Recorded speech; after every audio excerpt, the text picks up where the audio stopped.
What it do, y'all? Y'all already know who the fuck it is, man. We back with another episode of Wrestling with the Exotics. And today we're going to be breaking down WWE's last pay-per-view, which was Payback. I got one question for you, bro. Just I don't have time for this right now. That's not the first match. We will get into that later, and I'm still not going to answer that shit. Oh my god. The first match on the card that we're going to be talking about is Trish Stratus versus Becky Lynch in a steel cage. Great match. This match was phenomenal. Trish lost to Becky via manhandle slam off the top rope. Zoe ain't do her job right. Trish definitely should have won this match. But don't get me wrong, overall it was still a great showing by Becky Lynch. Take nothing away from her.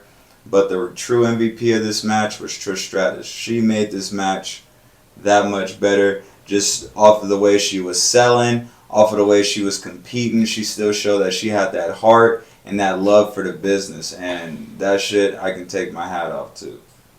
I feel like Trish definitely put on a 5-star worthy performance. It was cool because this match had been going on long enough and they kept saying that it was being pushed off and drawn out. So I feel like to start off this pay-per-view was the perfect way to get that out of the way, but at the same time give these women the perfect time that they needed to tell the story in the ring, because other times the programs have been cut short due to time constraints or just feeling like the card has been too packed. So I feel like for them kicking this show off, they did a great job. I do believe Becky should have won just because Becky, if she loses to Trish, she'll be more lost. Like Trish, like we already grew up on Trish and she's stamped in our minds. It's more so this new generation, they'll know about her, and these matches are, and this whole feud was a good introduction. Yeah, because it's only like, I want to say it's only like 50% of what Trish used to be, because Trish used to be way more rude and didn't even need no henchmen. She just by herself. She was by herself, thugging it. Yeah, so it's like, I feel like, honestly, this is what the WWE needed, the WWE Women's Division needed, and hopefully they will be competing for a mid-card title, because I feel like that's where this feud could go next, and I feel like that's where Trish could be the first ever WWE Women's Intercontinental Champion, the first ever WWE Women's United States Champion, something, bro. Yeah, I definitely agree with you on the fact that Becky should have won this match if Zoe Stark didn't get involved. That's the only part where I'm like, yeah, Trish should have won this match. How do you fuck that up? You got Becky Lynch 2-on-1 in a steel cage. You should have did that bitch bad, but instead he was getting sauced up by Becky Lynch and then caused Trish to lose this match. And then you got the nerve to turn on Trish after the match. So we can expect that little tag team or whatever relationship to be over with now. And it's forever up with Zoe Stark. I'm actually interested to see where Zoe Stark goes from here, because I do believe she's one of the young talent in the women's division that really can spark and lit a fire in other women, such as Shayna Baszler, other hard-hitting competition, and I look forward to seeing her matches. As well as the Z360 done right and sold by the right person is an incredibly hard-hitting maneuver. I'm hoping that we can see her execute it flawlessly more and more in the future. I don't know how I forgot to mention, but this pay-per-view is also being hosted by John Cena, which was okay and a surprise, but at the same time, I'm going to repeat what I've been telling y'all. I don't want to fucking see John Cena on no WWE nothing if it ain't about him going to compete for a WWE championship. Other than that, going 17. Right. We need him preserved. We don't need him out in the ring fucking around with nobody, taking off shirts to flex. I don't want that nigga to pop a blood vessel in his chest or something. I don't have time for that. I need John Cena to be 100% okay when it comes to competing for that 17, man. Because that's what it's all about. At the end of the day, we don't care for you on TV no more, John, if you ain't here to do that. And that's going to take me into this next match with The Miz versus LA Knight,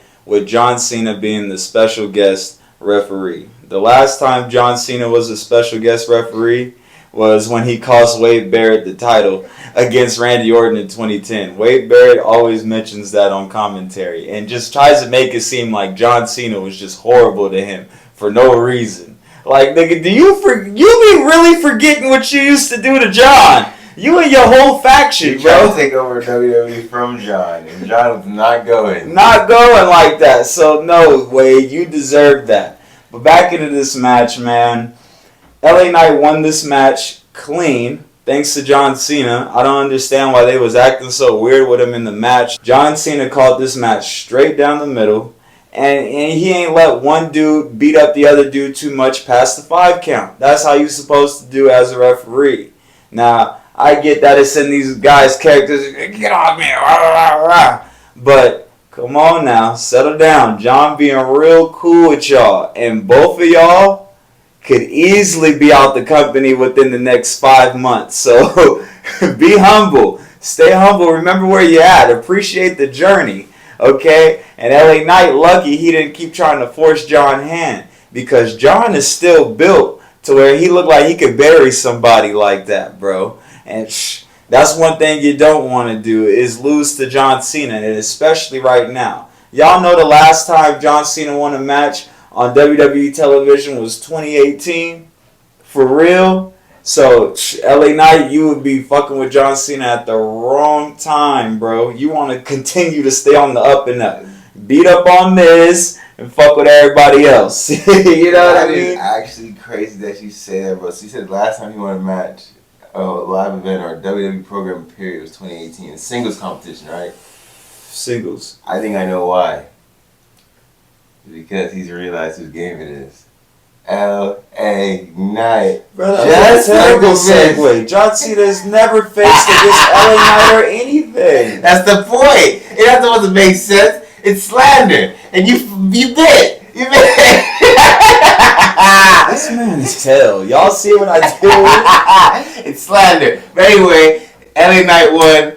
I'm great. I'm hyped that he won. And he won clean. I don't give a fuck what The Miz says. The Miz can't complain because just like he was in John Cena's face, I'm glad that he said that. LA Knight was chirping right at John like, you better stay in that fucking ref shit and you let me punch this bitch in the face. He's nothing. He thinks he's something. Nah.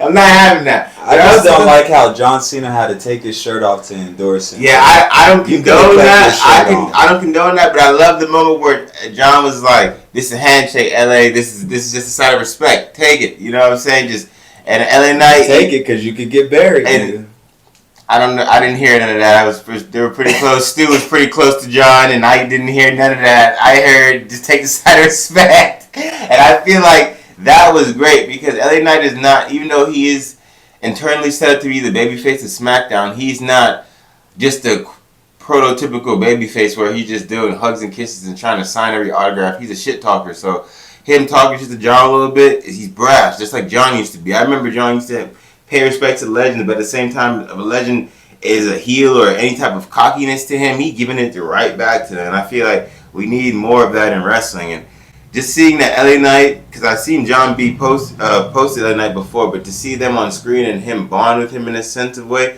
I can see them being tag team partners for that upcoming India spectacle they're going to have in the stadium.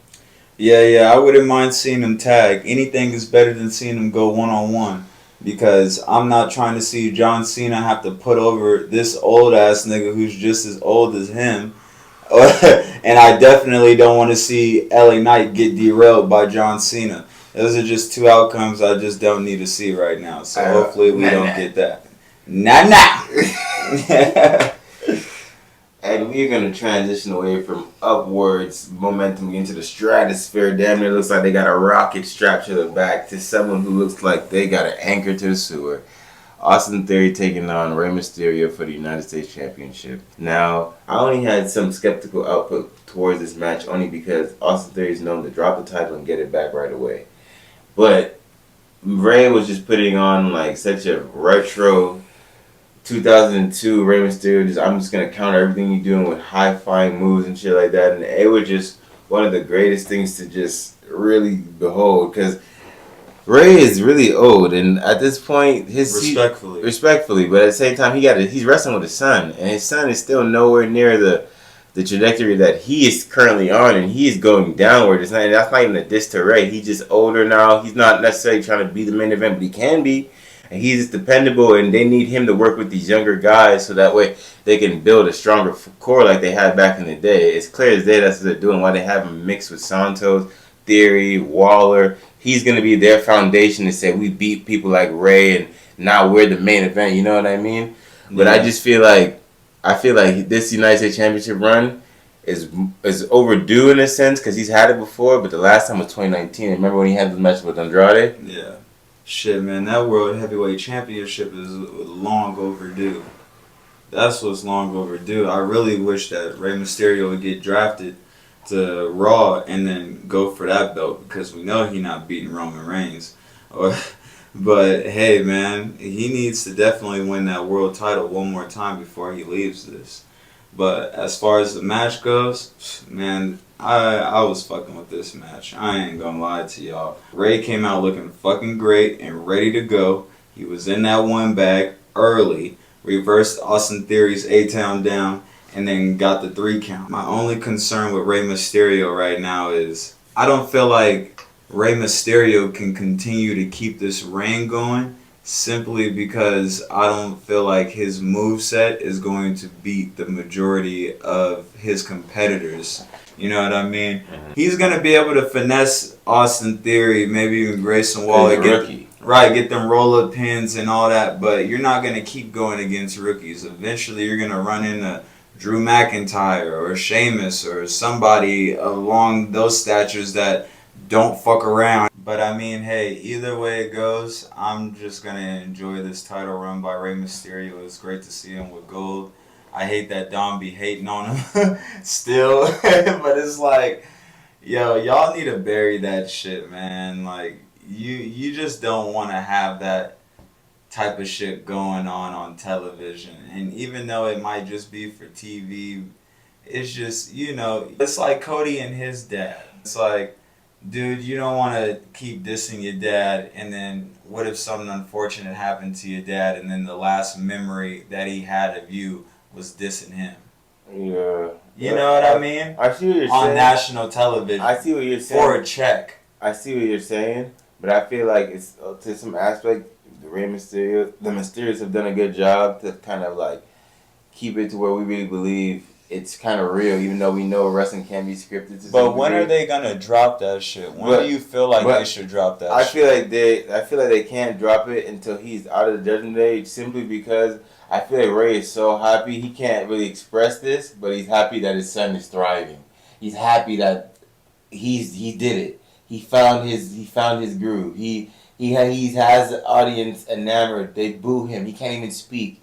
I don't even get reactions like he's getting right now. Like, he figured that shit out. That's why he won't say anything. He keeps feeding into it like, yeah, fuck Dom. Like, really making you really believe that because he's really like, my son got this shit finally. He need to work on his in-ring, but he's got the major part. He got the audience fucking with him. I feel like that's when we're going to see, and I feel like that's why Dom's in NXT right now, because he's building that. He's getting a lot better. Yeah, he's building this bag so that way when that group really does break up, because also I do see him being the first, when the Judgment Day is going to break up, he's going to be the one to start speaking up. He's going to be the one to start talking like, I don't agree with that. I don't do them. Because they use him as a divider because they know he doesn't think for himself, so he's automatically an extra point. So with a conversational argument. Right. So once he starts feeling himself and knows he's a confident wrestler and doesn't need them anymore, that's the real sign when that's just going to break up. Facts. And we're going to get more into that later on, because I definitely have a lot more to say about that. But before that, I got to talk about this backstage moment between Tiffany Stratton and Becky Lynch. Kind of cringe, but at the same time, hilarious, because she just straight up embarrassed Becky Lynch. I like how you said cringe, because it was really... He's just like, why are the two of you on my screen right now? Right, like, why this is so awkward? This is so awkward. Right, she pulled up on Becky talking about, I'm sorry I called you a former NXT champion. I didn't mean to disrespect you like that. And it's like, yo, Tiff, you ain't have to say nothing. At all. You ain't have to say nothing at all. So that shit was just hella funny.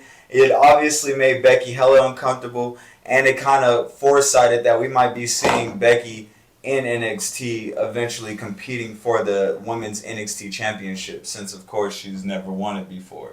And I would love that move, and I think that's great for NXT because they're trying to solidify themselves as a main roster, like a legit main roster like ECW was. So that's why we're having a lot of wrestlers from the main roster start competing on NXT, like the Judgment Day is every week. We done seen the New Day down there and win gold. Baron Corbin down there, Mustafa Ali.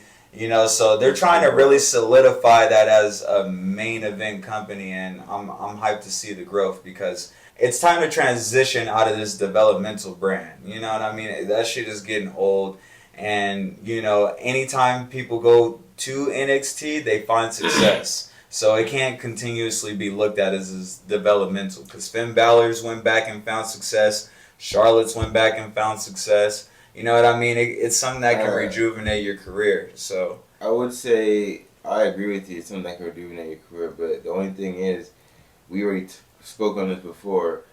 Yes, go to NXT and revamp yourself and be successful, right? But at the same time, transitioning that success to the main roster, it doesn't translate. Not because through the fault of the talent. It's oftentimes due to this writing. So there needs to be an even ground between the talent and the writing, so that way the character can be translated through the developmental portal. Because I feel like, even though I know we want to get out of that developmental shit, at the end of the day, it's a performance center. In the performance center, you skill and you mold your skills. So when you get out of that, you shouldn't be you're a pro after that. You know what I'm saying? That's like a performance. yeah. So I just feel like I mean, like they could still have. They could literally call it something else. WWE Performance Center. Like, they could just call it straight up that and let that be the developmental brand. But NXT needs to be its own standalone company. Like, and especially, like, all the great wrestlers that they've produced. A lot of the wrestlers come from other companies like Ring of Honor, AEW, you name it. You know what I mean? That's why we got Keith Lee, Adam Cole, you name it. Samoa Joe. Some of the greatest NXT competitors ever. So that's what I'm saying. WWE needs to keep up that trend and make NXT a hot spot so that way you guys can finally compete with AEW the way you want to with NXT. That's why you guys had to switch nights, because your shit ain't popping. That's for developmental. People don't want to watch developmental. They want to see people that know how to get down right now. And if I was anybody on the main roster, I would definitely be open-minded to going back to NXT. Why? Finn Balor goes back, wins gold. Dolph Ziggler went back and got gold. Out of all people. And took down Braun Breaker. Out of all people. So, you know, and I always tell you, the writing on NXT is a little better. Sean he was a star, so he knows how you guys gonna be written. Exactly. So, like, you know, if you're on the main roster and that's an opportunity for you, I wouldn't just shoo it away so quickly because, yeah, it can make you lit again. You could be the top of the company again, even though but the whole point of that is to change the narrative. It's not a developmental brand no more. We on bigger and better shit now. Come on with it. Alright, and with that being said, we're going to go ahead and get into the next match, featuring Sami Zayn and Kevin Owens taking on Finn Balor and Damien Priest for the undisputed WWE Tag Team Championships of the world, Craig. This match was whack. I'm not gonna lie. It was great, had a lot of great spots, but at the end of the very fucking match, it was just whack because of the outcome. And not just the outcome, but Kevin Owens really allowed Rhea Ripley to spear him through a barricade. I can't get that image out of my head. I would expect that from Sami, but I'm like, Kevin... It wouldn't have been as impressive if it was Sami because he's like not as built, as big. Kevin Owens doesn't need to be taking that type of bump from her. That's just not what that's sometimes people be giving out the wrong endorsements, man, and that's just not an endorsement I felt was needed. But did it make the match more lit? Yeah, because I'm like, oh shit, what the fuck? But at the same time, me putting myself in Kevin Owens' shoes, or just as a Kevin Owens fan, I'm like, you don't need that. You don't need that, bud. But yeah, man, the Judgment Day ended up winning this match pretty much the same exact way Dom won his North American Championship, and that's pretty much with the entire group being involved, but this time plus JD McDonough, who actually went through a table for his troubles. Dude, Kevin Owens power bombed the shit out of him through the table. Didn't even like do the full motion. Literally just threw him at the table like that. Like he was just like like some dominoes, nigga. He threw him down just like that. Game, set, match. So yeah, it was a lit match, but at the same time, I just thought it was whack. But you know, I've been saying for a minute that Sammy and Kevin need to get that shit up, man. I like them better as singles competitors. You know what I mean? Like, stop forcing them as a tag team on us. That was cool for a minute for the WrestleMania moment and all that shit, but dude, WrestleMania was a long time ago. 6 months. So it's time for something new. They shouldn't have had it longer than 4 months, to be honest with you. I thought it wasn't going to last that long. I thought the Street Profits were going to need to be repackaged to take the titles. It's so crazy how they did the Street Profits too, because the Street Profits had a qualifying match that they won and then never got their championship match and then had to qualify all over again. Like, what the fuck? I was like, how did you guys just skip over the Street Profits like that? Like, so yeah, that's how you know that they was really trying to force Sammy and Kevin on us. Like, no, we're good. What were your thoughts on this match, dog? I feel like this match made up for the street fights and the prior tributes to Terry Funk, because none of those matches were a hardcore. Yeah, and they didn't have blood either. Exactly. And I feel like Kevin was bleeding was for the cause, bro. He was bleeding, and I don't know if Kevin persisted on that or if that was actually just a spur of the moment type thing, because even when they showed the replay, they turned it black and white so you couldn't really see the blood. I just feel like that's what's needed with these kind of matches, and that's why one thing I will say, because I don't try to often compare AEW and WWE because I like them for separate reasons, but just in that specific realm, WWE has to bring it back, because I grew up on WWE and seeing guys bleed intensified the match, and I feel like you guys know exactly just how much to let somebody bleed, or if you control the element to some degree. You know what I mean, man? Yeah, but look, check this out. Bring back the blood, but it's got to be real blood. Yeah. That's what I've been watching from AEW for these past few months. Is nothing but real blood. There ain't no capsules. There ain't no little knives where you cutting yourself open and shit. No, Jon Moxley literally just stabbed Orange Cassidy in the back of his fucking skull with a fork, opened him up, and then kept stabbing him and used real blood. There was no capsules nowhere. There was just...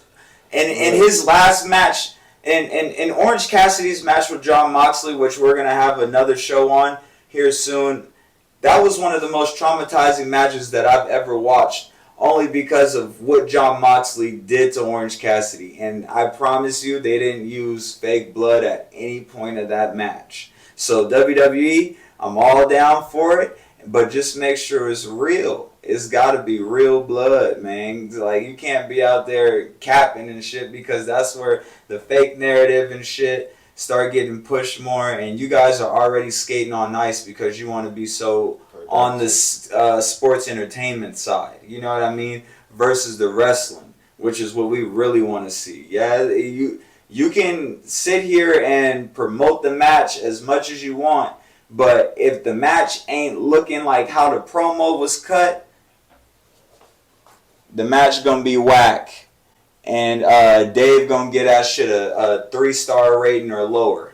Okay. So, man, like, if we being honest, somebody should have bled in the steel cage match with Becky and Trish. That would have really turned that shit up. But you know, that's what I mean. It's got to be real. Like, and you guys want to start getting back to putting on those real good quality matches, because lately it's just been kind of, you know, half-ass, and everything has been expected. Like, me and him call these matches head to toe. Like, so you guys got to start doing something that we ain't going to expect. Yeah, because I feel like AEW gives you more of a spectrum. You don't know how it's going to play out, and they're more creative with their endings. So it's like you remember it more. Or I feel like people feel sometimes they're not feeling different, but they might not know how to feel about AEW ending. Or WWE endings are kind of cut and dry, either hella happy or hella sad. Is AEW ending, like, for example, just Adam Cole versus MJF? I already know that we're going to see more of that in the future than wrestling, but it's like now the story is prolonged, but not in a corny way, because then he didn't cheat, no one hold each other, and it was no fake turning like, oh, it's classic, they were friends, now they're enemies on some weird shit. Right. Like, something that we and you always say, why does it have to be like that? Yeah, you guys don't always need a turn. I feel like that's just the lazy way out. You might as well just have them be like, hey man, I want to be on my own shit. The same way Trick went up to Mello. Hey dog, I'm trying to be on my own shit. I want to be great too. I wanna win one of those too. So that's how it should be, and that's what you should be trying to teach kids too, because that's how you be a grown ass man. You go up to the man and you look him straight in his eyes and tell him what it is, and no matter whatever the situation is, that's how you be straightforward. That's how you be a real man. That's how you teach real man qualities. That's what John Cena always did. That's why he my dog. If you want some, come get some. Or if you fuck with me, I'm pressing you. It's like that. So shout out to them.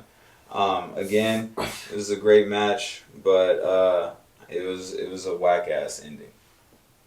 Definitely. But I will say, though, this group is officially successful. Me and him have always had tit for tats on whether the group is beneficial to the people that are in it. And I told them that these championships were going to come eventually, and I'm glad WWE paid it off and that it wasn't just blowing smoke. That's no pun intended, is what we're doing, but I just think that's great because at the end of the day, like I initially said, he figured it out. That group has multiple checks and balances where they could say we've helped and promoted each other in some facet. But I think it doesn't need to stay much longer than 6 more months or even 4. Yeah. But the one thing though, like I said, I'm looking forward to Dominic's growth because his offense is increasing. Pause. I'm looking forward to see Dominic improve in the ring and everything. So whatever comes from that, once he starts speaking up for himself, I think that's when this group will implode because they're built on him knowing he's not going to be the leader, but being down to help at Judgment Day. Something that you guys could possibly look forward to is seeing Damien Priest with 3 belts, and he'd be the first one to do it in a very, very long time. I can't remember the last 3-belt champion, can you? Last 3-belt champion? Seth Rollins. Because remember when he paired with Jason Jordan, he had the tag team belts. Because I think Dean Ambrose got injured, and it was just him, and he had the IC belt with it. Yep, so Damien Priest will have the undisputed World Tag Team Championships along with possibly the World Heavyweight Championship. And I feel like he needed to just hurry up and cash in already. Nah, I'm honestly, bro, I think with him, he needs to wait. Is it going to be before or after he gets kicked out of the group? It might cost him to get kicked out of the group.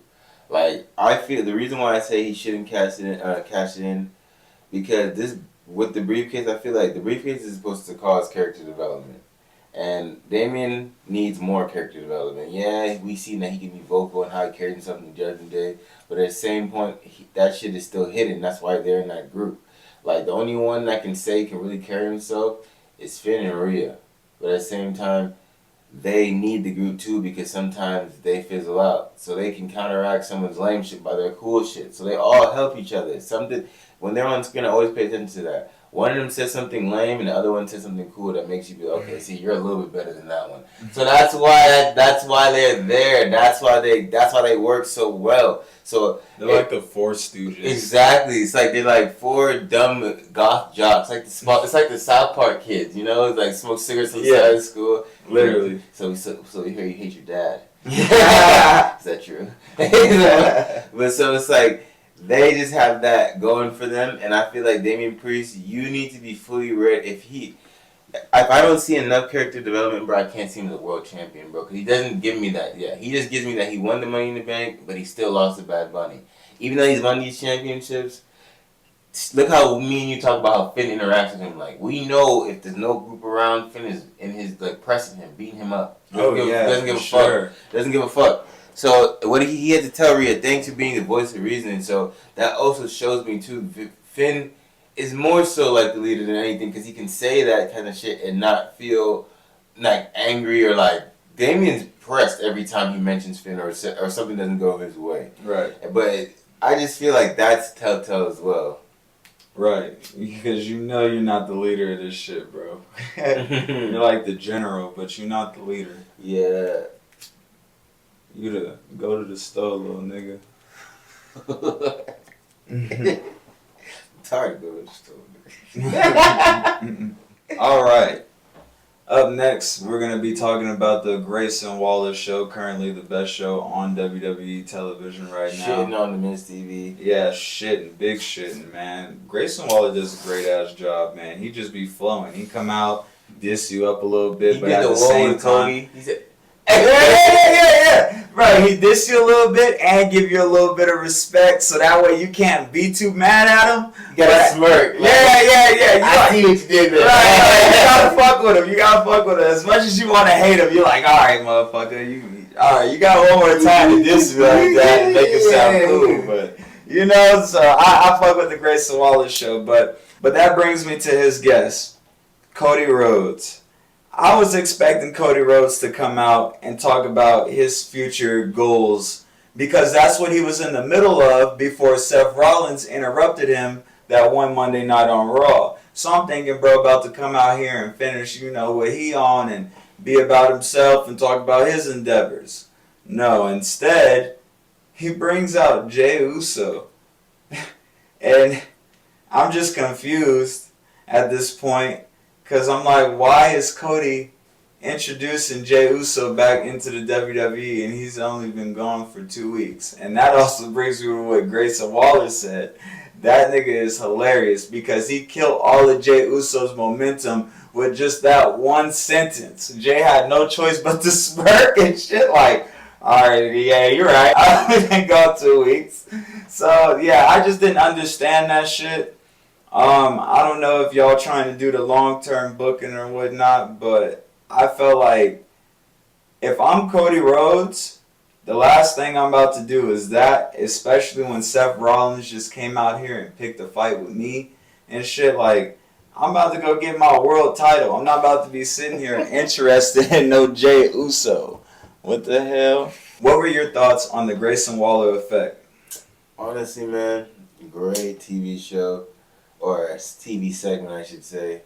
But I just feel like Cody's doing this because he's trying to get in the head of the tribal chief. I feel like at this point, Cody's seeing how the lay of the land is set up.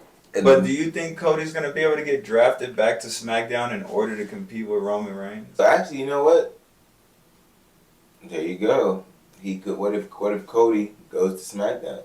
Because somebody has to go. Mm-hmm. Somebody has to go for Jey Uso for him to stay on Raw. And Adam Pearce let him know that. So that question that you just asked, Cody directly could be going to SmackDown because of that. Oh, yeah, that could make a lot of sense. And at that point, I would understand the trade, but I still felt like Jey Uso could have introduced himself, only because he gets the same type of push and the same type of crowd pop. So I thought, he didn't need Cody Rhodes to do that. Also, I want to mention this. Roman is the tribal chief, and he always says, this is my camera, this is my ring, this is my everything, this is my WWE, right? How is Cody Rhodes pulling strings in his WWE? This will get the tribal chief's attention. This will cause some type of acknowledgement of Cody Rhodes, and it could lead to Roman not needing him to get drafted to SmackDown, but going on Raw and just trying to demonstrate, like, who does you think you are, trying to step on both Jey and Cody and show them that you don't take orders from him because I'm still your tribal chief? Don't you think it would be a little bit crazy though? Because Roman's whole goal is to kick back, is to be able to kick back and be part-time and shit. But that's my point. It could add a little spice it up for his 3-year story. With this story, we don't know the developments, and they said they were only in the 3rd inning. So I think it's mad disrespectful how they allow him to be off of television like this. This is exactly what Brock Lesnar was doing, but a little worse, only because it's Roman. You know what I mean? Like Brock Lesnar, we expect that and we get that and whatever. And he took that shit and put a whole new twist on it. And put a whole new grip. Because I remember they know that there's absolutely nothing wrong with Roman though. Exactly. They used to complain about Brock. They used to say why Roman used to be one of the people that be like, I'm gonna take the title, and he just ran off with the swag and made it a whole different thing, man. He got it 3 years. I was really thinking about this nigga been 3 years. CM Punk's tenure in AEW wasn't even as long as Roman's championship reign. Yeah, that's facts. Y'all can put that in your fact book. So Like, it's just crazy when you think about it, but that's also why I really do fuck with Roman, because they're gonna talk about him forever, good or bad or indifferent.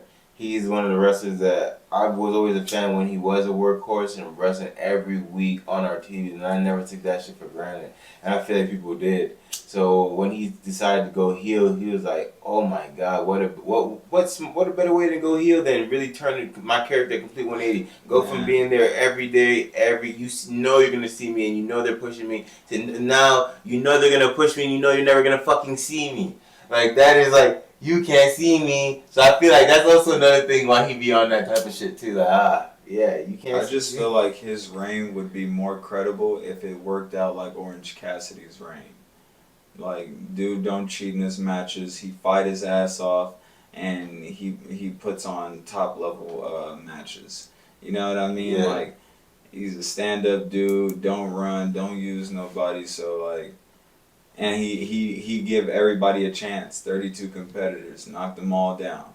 So yeah, I would respect Roman's reign a lot more and call him the greatest of all time and all that hoopla if he didn't use his cousin Sami Zayn, you name it, to win, to be able to keep his belts as long as he's been able to. Like this type of thing is an anomaly, and you can't do it nowhere else. And this Payback pay-per-view was definitely something that we're going to remember, but it was not to go without the main event, and that would be Seth Rollins taking on Shinsuke Nakamura for the Raw World Heavyweight Championship. This match, bro, Shinsuke told a story the whole time. I'm about to break your back. Pause. I'm about to just step on you. I'm about to just do whatever. I'm gonna throw you into the guardrail. I'm gonna fucking knee you in the back. I'm gonna step on it again. I'm gonna just do anything. I'm gonna talk about your back. He just saying your back. His back. You just like Shinsuke. We get it. You gotta fuck him up. And then it's just crazy. I felt the whole time. I really felt like Shinsuke was gonna win, bro. But he didn't, bro. How'd you feel about this match? Man. Plain and simple, Seth should have lost this fucking match. And I say that because the entire time they're talking about how bad Seth Rollins' back is. So you would think, because Shinsuke Nakamura has been putting on these great matches week in and week out, and especially beating the hell out of Bronson Reed, showing that Shinsuke Nakamura himself is a heavyweight in his own right, you guys had the perfect opportunity to put him over and gave him a great story and brung out Muda and all type of shit. Y'all had the whole shebang for him set up.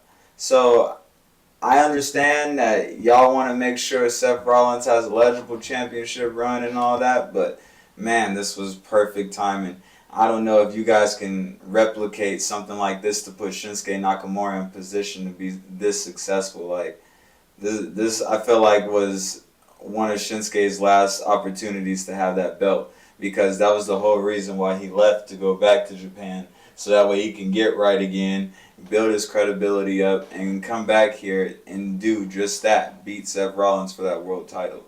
And Shinsuke Nakamura in his career is 4-1 against Seth Rollins. The one is because it was due to disqualification, so he never truly actually beat Seth Rollins, which is straight disrespect. How is he the king of strong style? All this shit, and he's not beating this dude, and with a terrible back. He's coming out here telling us his back is fractured in 3 different places. How is he beating a fresh Shinsuke Nakamura? Don't make no sense. I think Seth should lose his belt to Nakamura just off of the production value they put into telling Nakamura's story again, and I love how he's cutting these promos and we're having subtitles, because I feel like he comes across more threatening, because oftentimes with WWE he just came across a little bit too awkward, and I don't like him when he speak English, and then he just say I want to hear him speak that Jap shit, because he talk crazy when he speak that Jap shit. Then you just see him just like laughing shit off, or where it's up to open to interpretation what he means, and I'm like, no, this shit is foolproof, because he's saying something and then we're just getting the subtitles, and they're putting an entire anime with it too, and it's just cool. So I'm like, he should just be beating him by now. And I feel a cool way to reestablish that championship because I could be like, that's not a secondary championship. That's a championship for undeserved champions. So you guys are not using that belt fully, right? If you keep letting Seth beat that would have turned it in the right direction for sure, bro. Because it was feeling like, here, get that nigga a championship type of belt. You know what I mean? But now it's starting to feel like with Shinsuke, like he been deserved to be a real champion, not give him a belt, undeserved champion belt. Exactly. Appreciate everybody out there watching with us. Again, it's your boy, the Franchise Kid, Franchise Jerry, and I got my dog with me. Think I need a Fiji water. You know what it is, man. And you guys have been watching Wrestling with Exotics. Make sure you guys like, comment, and subscribe, man. Share this shit with the world, y'all. And turn on your post notifications so you know every time we drop a track. And make sure you guys go check out our shop at pcfshop.myshopify.com. We got something for everybody on there, man. Guaranteed. Peace.